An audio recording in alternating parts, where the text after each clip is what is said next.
Olá, caro aluno, tudo bem? Seja mais uma vez muito bem-vindo à nossa videoaula. Eu sou o professor Leandro Matos e hoje nós vamos abordar o tema Anatomia Cardiovascular. Então, pegue aí seus materiais, seus papéis, suas canetas e vamos para a aula. Olha aqui, querido aluno, o coração, na verdade, ele funciona como motor do corpo humano.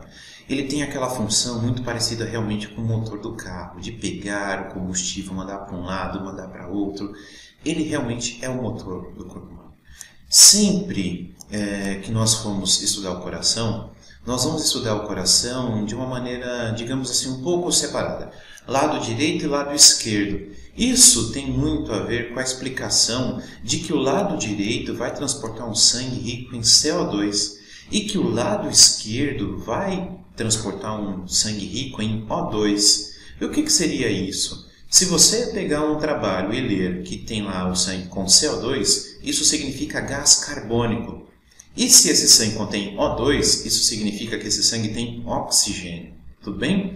Esse desenho está aqui para demonstrar para nós justamente isso. Lado direito do coração em cor azul, ou seja, com sangue com gás carbônico, e o lado esquerdo com cor vermelha, é um sangue com oxigênio.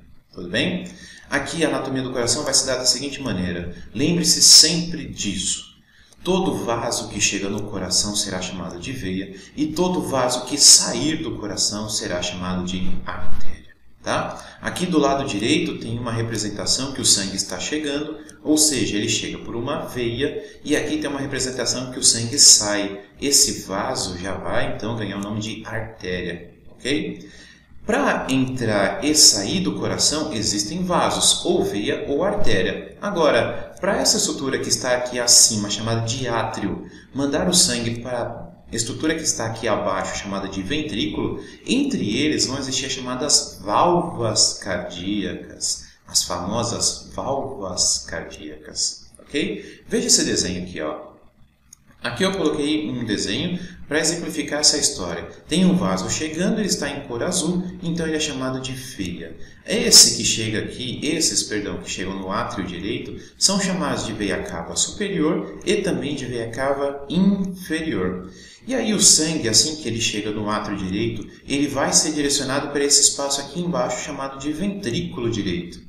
O ventrículo direito tem a missão de mandar o sangue lá para os pulmões para poder fazer a chamada troca gasosa. E aí, o ventrículo direito vai mandar o sangue sair por esse vaso, que, na lógica, ganhará o nome de artéria.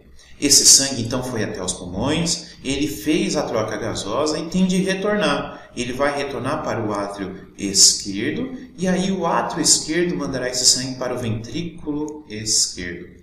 O átrio esquerdo recebeu sangue por vasos chamados de veias. O ventrículo esquerdo vai mandar o sangue sair por um vaso chamado de artéria. Aqui a famosa artéria aorta. Ok?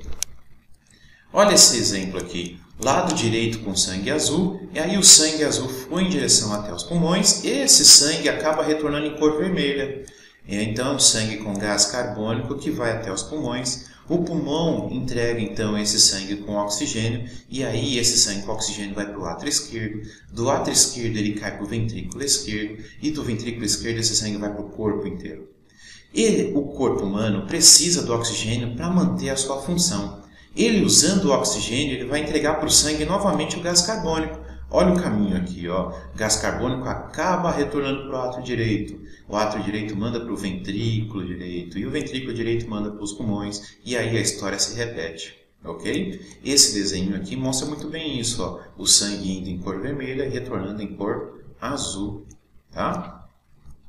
Veja bem, as partes altas do coração são chamadas de átrios. As partes baixas do coração são chamadas de ventrículos. Muito bem, a parte que nós estamos vendo aqui do coração forma uma espécie de uma ponta. Então vai ser mais ou menos assim a história. Toda vez que você perceber que na anatomia uma estrutura forma uma espécie de uma ponta de um triângulo, essa ponta do triângulo será chamada de ápice. Contrário a isso, o outro lado será chamado de base. Incrivelmente, então, o ápice do coração fica apontado para baixo e a base do coração fica apontada para cima. Diferentemente, vai ser nos pulmões. No pulmão, você vai acabar vendo que o ápice fica apontado para cima e que a base fica apontada para baixo, ok? Então vamos voltar aqui, ó. Os átrios estão em cima e os ventrículos estão embaixo. E aí nós vimos que o sangue vem do corpo e o átrio tem que mandar para o ventrículo vai acabar expulsando ou para o pulmão ou para o corpo. Vamos ver como é que funciona essa história? Se o átrio estiver contraindo, ok? Nós vamos dizer que esse átrio, na verdade, está provocando uma sístole. Então perceba nesse desenho que se o átrio está contraindo, o ventrículo está se enchendo. O ventrículo está, na verdade, relaxando as paredes dele. Então, se o átrio contrai, ele provoca uma sístole, e o ventrículo relaxando, ele provoca uma diástole. Aqui o exemplo é diferente. O átrio está se enchendo. Na verdade, então, o átrio está provocando uma diástole.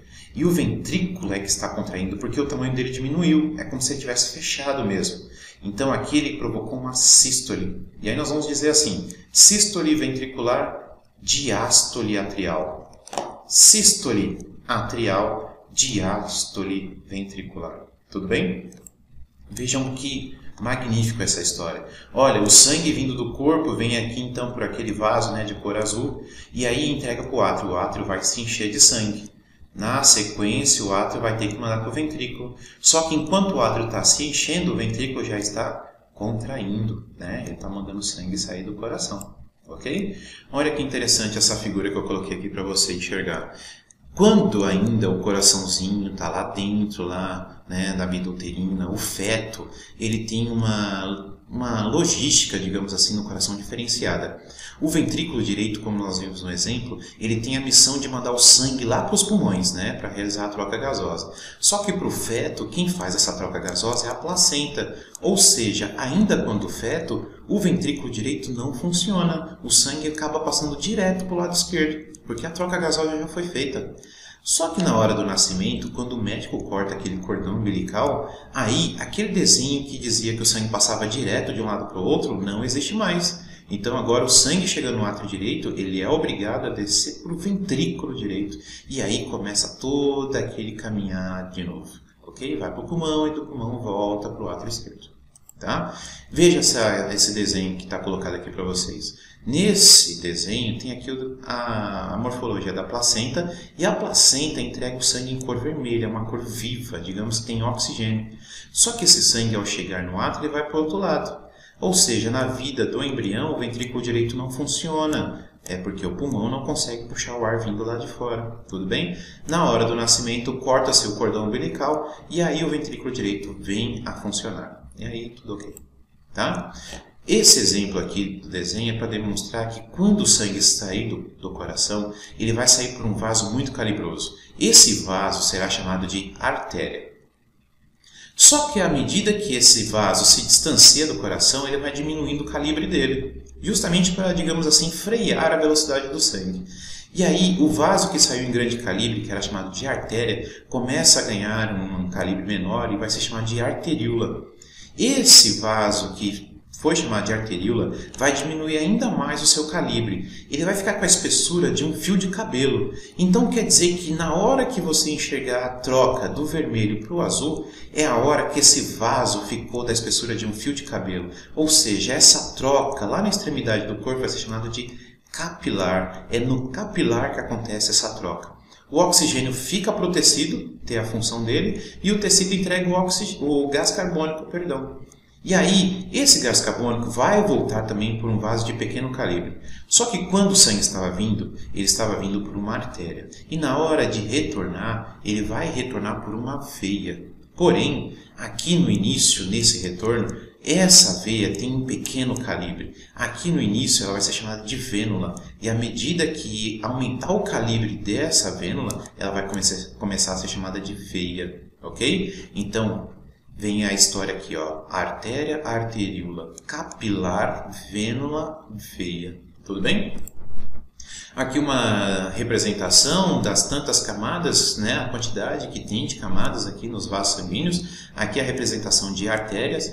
Aqui tem a camada mais externa, que é chamada de túnica adventícia, a camada do meio, que é a túnica média, e aqui a camada de dentro, que é a chamada, então, túnica íntima, ok? E aqui tem a veia, e o que tem de tão diferente a veia é que a veia tem as chamadas válvulas, e justamente para ajudar a retornar o sangue. Veja esse desenho, olha o fluxo, olha o caminho que o sangue tem que fazer para retornar. Então a válvula serve para não deixar que o sangue acabe retornando. A válvula serve então para evitar a formação de coágulos ou trombos. Tudo bem? A região onde o coração é posicionado é chamada de mediastino. Sempre que você ouvir falar sobre o chamado mediastino, é a área onde fica localizado o coração. E essa nomenclatura serve justamente para dar diagnósticos. Será que o coração do paciente está aumentado? Será que a glândula que existia ainda existe aqui na região, né? A chamada glândula timo? Então, a área chamada mediastino serve mais para facilitar, né, as nomenclaturas e diagnósticos, ok? Aqui o coração visto por dentro. E aqui eu vou mostrar então na figura que para passar de átrio para ventrículo não temos vasos. Para passar de átrio para ventrículo nós temos algumas válvulas, ok? Aqui nesse exemplo então vai ser chamado de válvula. E aí, para passar de átrio para ventrículo, tem uma válvula. Do ventrículo, para poder sair o sangue, também tem uma válvula. Ou seja, essas válvulas acabam ajudando o fluxo do sangue, a hora exata que ele pode passar para a parte do ventrículo ou sair dele, ok? E também serve para ajudar com que esse sangue não retorne para o lugar de onde ele veio e que aí tenha-se um fluxo contínuo. Tá? Aqui um desenho de um átrio demonstrando que uma válvula está aberta, então esse átrio vai mandar o sangue descer em direção ao ventrículo, ok? Justamente porque nós estudamos que o coração tem o lado azul e o lado vermelho, ou seja, com sangue com gás carbônico e sangue com oxigênio, é necessário então que se tenha algumas paredes que não permitam a passagem do sangue de um lado para outro, tá? Essas paredes são chamadas septos. Se tiver, então, a parede que separa os átrios, é um septo interatrial. Uma parede que separa ventrículos é um septo interventricular. E uma parede que separa átrio de ventrículo é um septo atrioventricular. Tudo bem? Se falado, das paredes que separam as câmaras, que são os espaços, aí o nome é dado como septo. Agora, se comentado sobre a camada de músculo do coração, essa camada, e a mais famosa, a mais falada, é a camada do meio, é essa mais forte que nós estamos vendo aqui no desenho. Então, se falado da camada muscular do coração, aí sim nós podemos falar do miocárdio. Se falado das paredes que separam as câmaras, nós vamos falar dos septos, ok? O coração, ele tem essa função de mandar o sangue para o corpo inteiro. O corpo vai ser abastecido de sangue por conta do coração. Porém, todo o sangue está dentro dele, ele não consegue se aproveitar para se alimentar. Incrivelmente, ele não consegue se alimentar do sangue que tem dentro dele. O sangue que ele tem, na verdade, ele tem que fazer com que esse sangue saia, do espaço que ele tem, e para conseguir fazer essa curva, possivelmente fica um pouco difícil. O sangue acaba retornando aqui na artéria aorta e aí a irrigação é feita por essas artérias. Ou seja, o coração tem que mandar o sangue que está no interior dele sair para esse sangue tentar fazer a curva na artéria aorta e aí uma quantidade pequena acaba retornando e quando essa quantidade X de sangue retornar, ela vai encontrar essa válvula aqui fechada.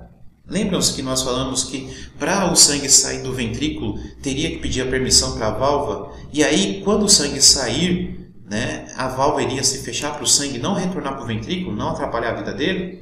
Pois é, o sangue que saiu da artéria aorta tenta fazer a curva e não consegue e volta. Na hora que ele retorna, ele encontra essa válvula aqui fechada e aí ele encontra essas passagens aqui que nós estamos vendo no desenho. Assim, então, é feita a irrigação das artérias coronárias, as mais famosas da área cardíaca, as artérias coronárias. Essa aqui é uma figura real. Aqui nós estamos vendo a saída da passagem do ventrículo direito. Então aqui na verdade é a saída do chamado tronco pulmonar. E aqui nós estamos vendo a saída da artéria aorta.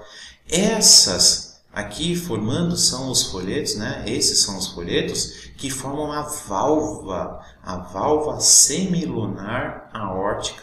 Essa válvula estando fechada, o sangue acaba entrando nesse espacinho aqui. E aí é feita a irrigação das coronárias. Tudo bem? Quer dizer que para o coração se alimentar do próprio sangue, ele tem que mandar o sangue sair, para esse sangue retornar, e assim é feita a irrigação das artérias coronárias. Tudo bem? Espero que você tenha aprendido mais ainda, tenha evoluído aí nos seus estudos. Fique atento que em breve teremos mais vídeos, ok? De resto, fica aqui meu abraço, bons estudos e até a próxima.